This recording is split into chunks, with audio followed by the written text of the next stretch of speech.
mapu maia I malolonga o whiau ma ngā luenga o le nei aso. Ai o maia se i o tātou tāpuai I le atua. So le ua whaali atu I ati oe le mea le lei. Se a fo I se mea I whinga ngalo ai le ali I ati oe. Pe a le o ia mea ia whai le a mio tonu ia nau I le alofa ma ia whewa I malawa tua ma le loto wha maua lalo.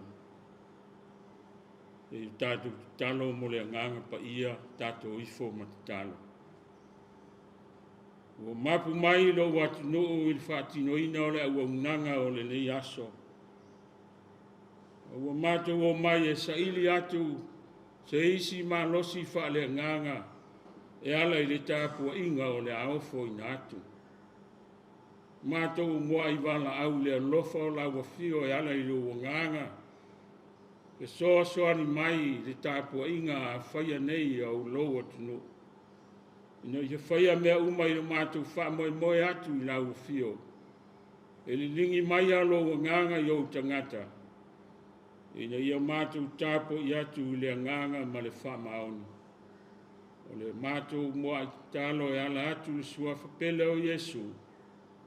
O mātou wole ma wala au atu ai. Amenei.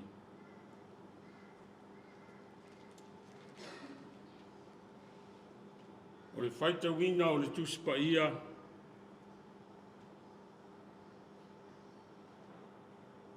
O te whaonga ina le tusi o le autau mawhai mo le neiva yaso.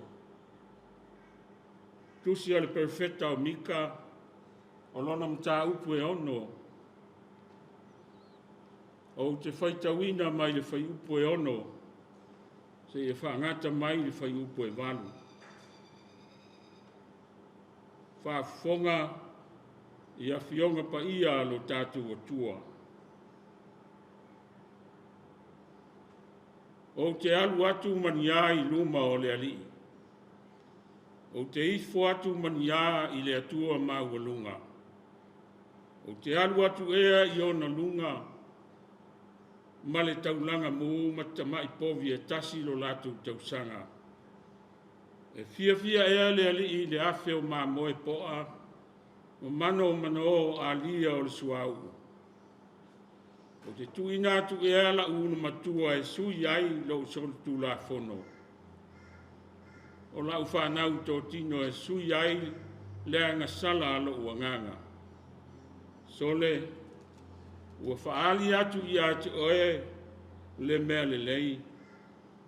Se a fo I se mea e finga ngalo ai le li I atu oe. Pe a le o ia mea, ia fai le a mio tonu. Ia nau le alofa, ma ia whewai ma lo tua ma le loto wha maualalo. Au ina ia wha manuia le atua, I lo tātou wha alongo, ma whaitau nisi o ana Afionga pa ia, ma ia tu mau pele vi inga ia teia, nei ma ia o I le wha lava. Amene.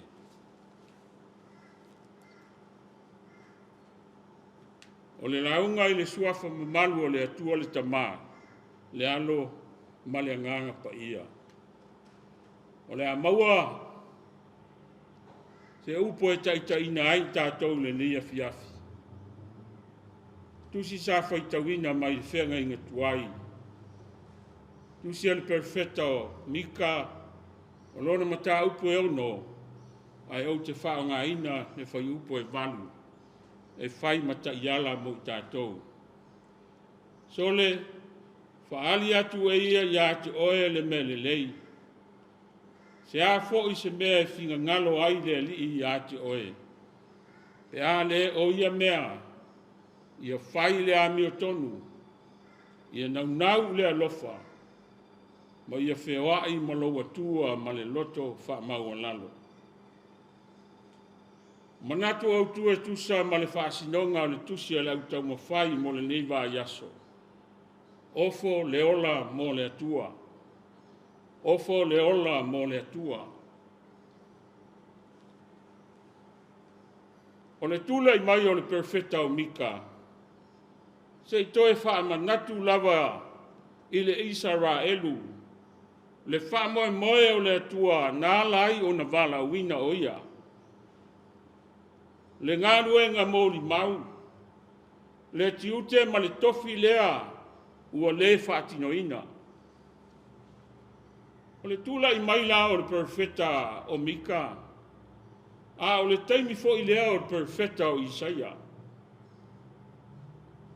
O Isaia sa whailoa le wheau a le atua I ai e lata ane le laumua o Iuta. A o Mika. Sa whea ngai manu mamau e se mai le laumua. Ia po o nuu o le au whai whaatoanga. O le vai tau la o le tula I mai o Mika. O taimi o le mao ae o le tūlanga manuia ua o iai le nuu. Ua tele le tamao ainga. Ua solo le leile soifua ma le ola. O le whalo e lave ua tula I mai. Ua le ai se ola whatutua o iai. Ua mate le ola whale nganga. Ina ua whaia e taitai o le nuu. Ua onga se e winga I le atua. Ma ua o ai le taunu unga e le tusa ma le finga ngalo o le atua. O whai unga ami o le tonu mo tangata ma vai ma le tau o loa.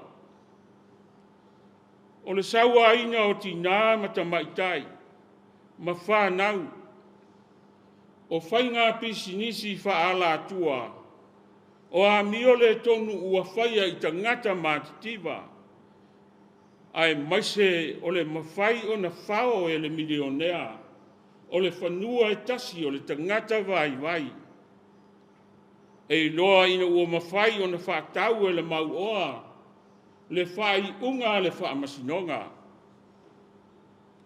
O taimi o le pule sa wā o taitai o le malo, I le ola o le tangata mativa ma le tau o loa. Ma ua o la fo'i I taitai o le lotu, o le mea lava e tasi. Ma ua le maua se sulu whainga ma se mapusanga o tangata. Ua avea le tele o le tamao ainga ua maua. Ua avea fo'i tofi maua lunga wha le malo, wha pele lotu. Maala ua ta fili sa unoa ai le ola, ma le malosi o le isi.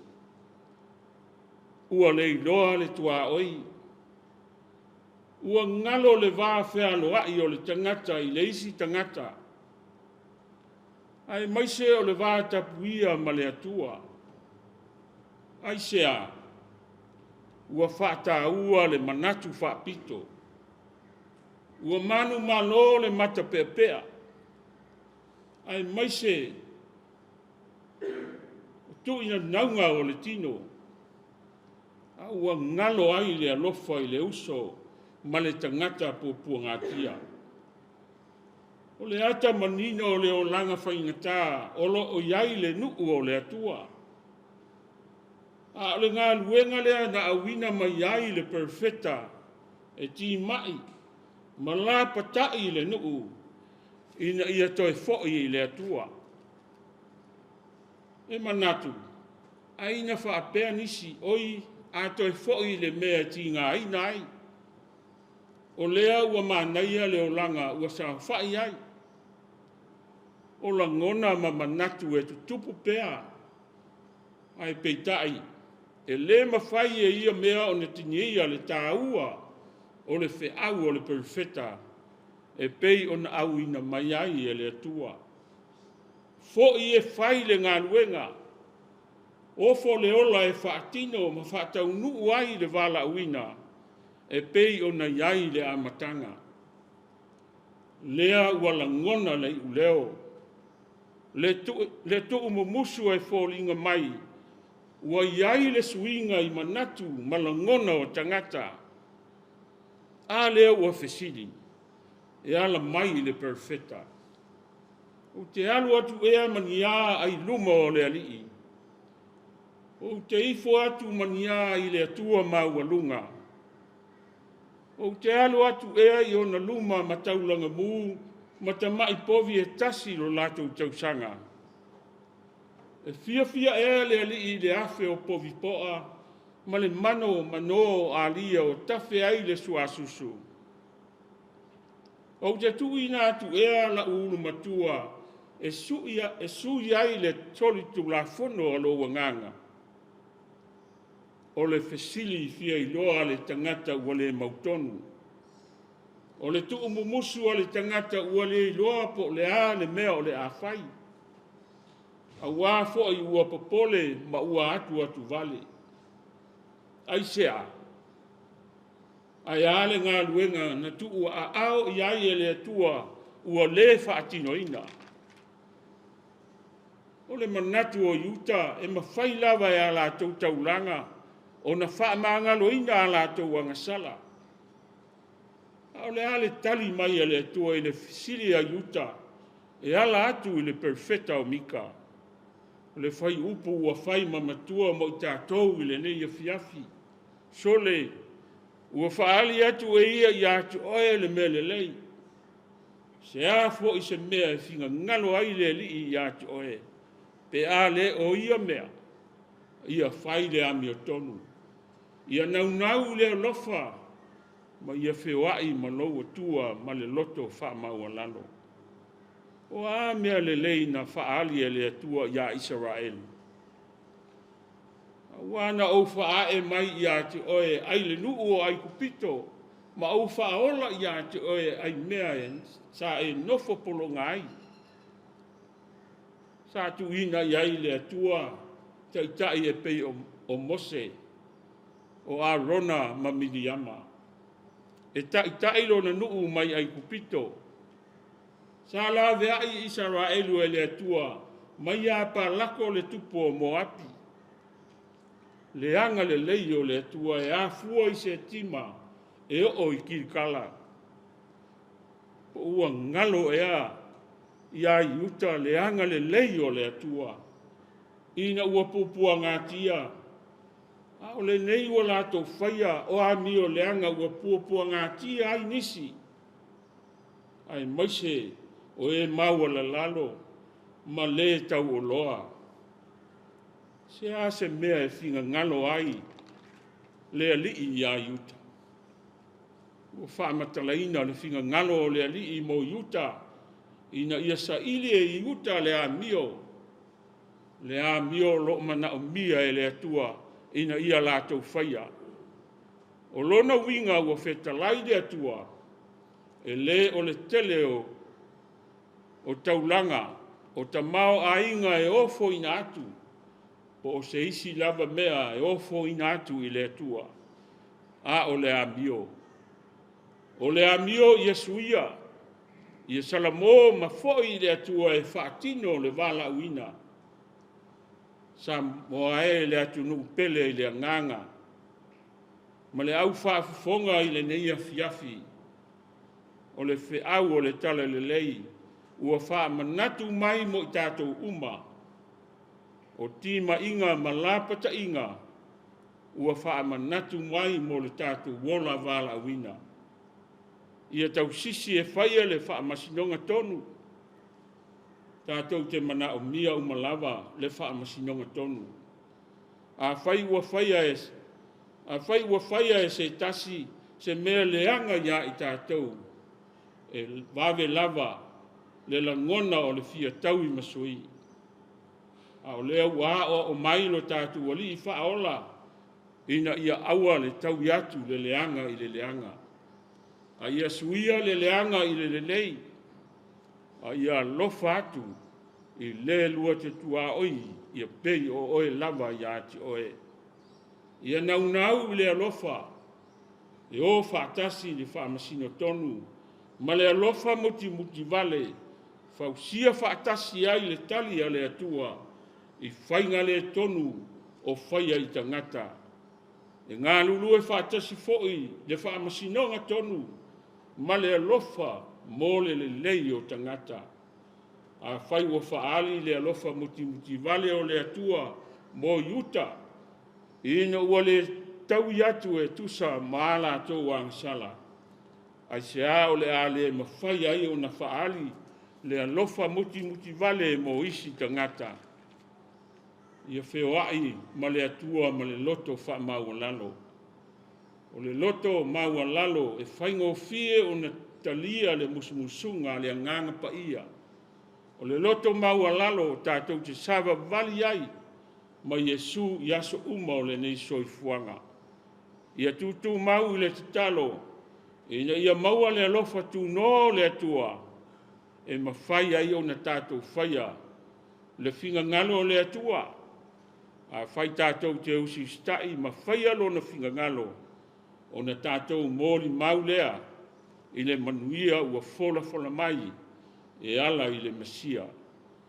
upu a le pese se lau 5 ave lo wola i aoga lea leʻie i au feʻau ave ua aso ua totoe e vi i ai o lauafio o le lagona lea ua lagona ina e le tagata ua ofo ina ma le atoatoa ma le faamaoni o le ola mo le atua ave le tagata atoa e fai ma mea faigaluega a le atua o le a se mea ua mafai ona faatino ofo atu lenā e fai ma taulaga e ui ina faatauvaa ae taua ina fai o se mea i longa ai le agaga ua tumu i le faafetai o Iesu Keliso lava sa o ina i tatou ina ia faia le faamasinoga tonu ia naunau i le alofa ma savavali ma le atua ma le loto maualalo o le taunuuga o le faaoletaga mo i tatou le fanau agasala ina ua maliu puapuagā i le sa taulo o lona toe soifua manu malo mai i le tuugamau o le manuia lava lea i le ola e faavavau mo e uma e salamo ma faatuatua iā te ia tumau atu i le atua le viiga o le faamanu ma le faaneitaga nei ma ia oo i le faavavau lava amene o le ao tatou vii atu i le atua i lona viiga i se lau 5 se lau 5 le pese e tatou pese a Amen.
tātou tāsani.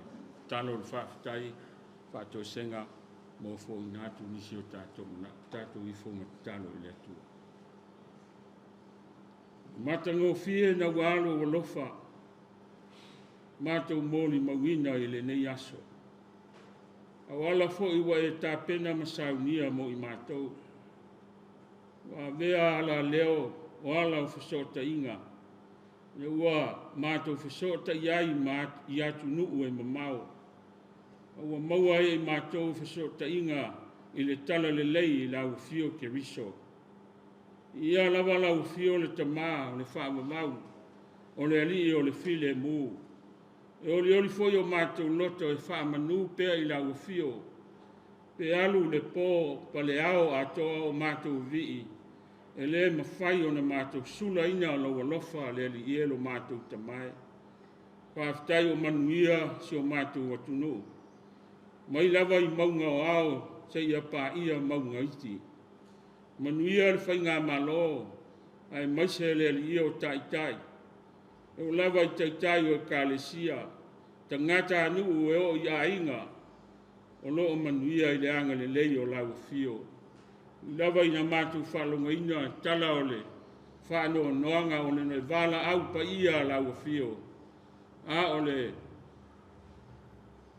fuafuanga ma le whaakitaunga lea lau fio wa uma o na e whaatatia, na e por kalame mo le tangata soifua.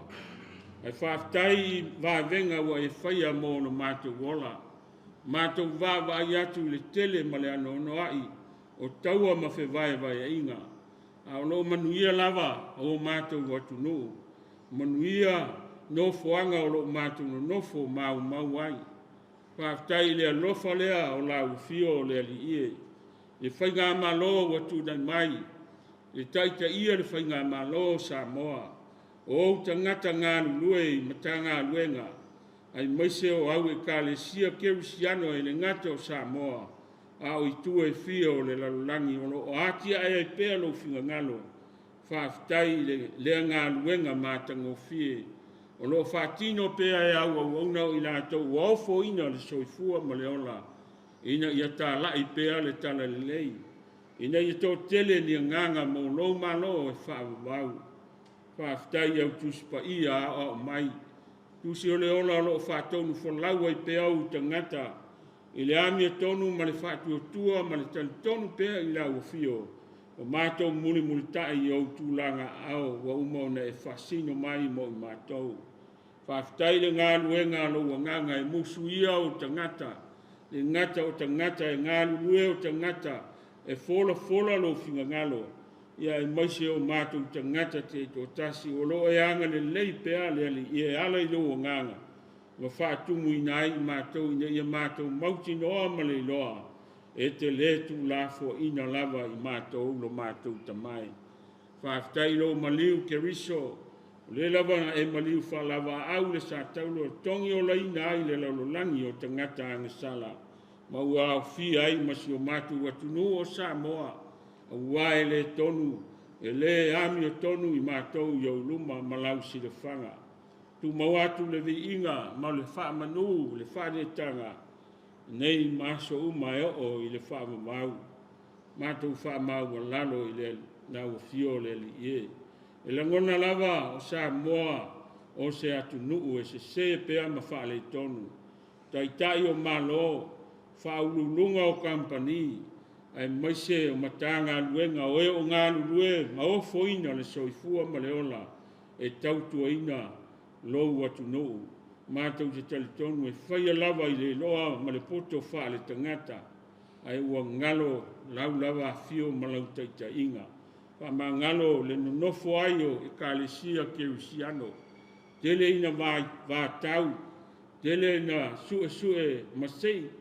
Awa mātou loa matalitonu o aso lava ia le lava na e malele e o mai taimi ma aso whapenei mātou mauti noa ai lea ua lata lo toia fio mai mātou whamau lalo i lau fio le li e ona o le tele ma le vainga o le ola o mātou pā ua i pea i le aso ma le aso solo muli ai le mātou savalinga i fita ma whaingata o le ola o le whaavai lo mātou wola au auna, whaamangalo le i fonga lo watunuu i le nei Afiafi. Ina ia whai le toto pa io Iesu Keliso lo mātou walii, ma lo mātou whaola ma tongi ola, e sau ina ai mātou o tangata angasala. Le ta mā whaafonga ta loe, alofa mai maang le mai, tau ma whainga lo watunuu, e maise le io le whainga malo lo tūlei mai, tai tai pea ma le ami o tonu, whaia wha masidonga ma le tonu ma le sao, ina ia soifua manuia o tangata, ma maua e i mātou uma le ola fia ma le sao le tonga, e te foai mai ia i mātou, foai le ata mai o le poto, ai maise o le poto ma mai la ua fio, i tai o le malo, ai maise o wha ulunga ma tanga luenga, ina ia ngā lulue ma le puna o ai ati a e si o mātou watunu, ina ia tupu maola ma mātango fie, ina ia ola sa loto o tangata, maola fia mo lou lava finga ngalo e whawa mau. Alufa maia le ali ie, whai ngā malanga tau whai ua lo watunu, dele a ina a whātia i pupo ngā ma whainga tāo, i le taue, o atu isi o mātou watunu, ale wala au le ali ie, ia e pui ma leo ina, wha ma malu au aanga lei i vasa Pasifika, ai maise o si o mātou watunu o Samoa, ina ia maua pea le toa file mua matangi o Somali, ai maise le li ielo mātou tamai, o e olo ngālu lue pea a wā le manuia ma le anga i luma o le mātou malo o Samoa, ma o na taitai no mātou tamai. I o nisi o mātou talo, mātou manatua malo lo vevesi pea ma vātau, sa ili le malosi ma sa ili le pule, ia wha manatu e laua fio ia i lātou, o loo i laua fio le pule au o mea uma o i le langi ma le lolo langi. Ia wha mautino ai ia te i mātou, laua lava fio, o le lava e te pule ia te i mātou. Wha malu mai au a anga lei ia Samoa, si o mātou atu no pele. Ina ia toa malia au o matangi le tau whaiu o le nei tau sanga, a o anga i atu le aso, mātou te wha manu tina ai, lo so i fua manu malo. Mātou talo ia, o fo ina atu whaatasi ma mana ongolilo i tonu o mātou tangata. Ina ia whaia pe i ai, o lou lava whinga ngalo, ai auana i whaia i o mātou loto. Ai ai lunga ia i mātou manei, ma le lalolangi atoa, o si o mātou atu nu o Samoa le alofa ma le anga le lei, o lau fio le atua lo mātou tamā, le alofa siri ese o Iesu Keliso lo mātou alii, ma lo mātou whaola. Ia mafuta ina pe i mātou le mafutanga ma lou lava nganga, nei ma iau o i le whaavavau lava. Amen.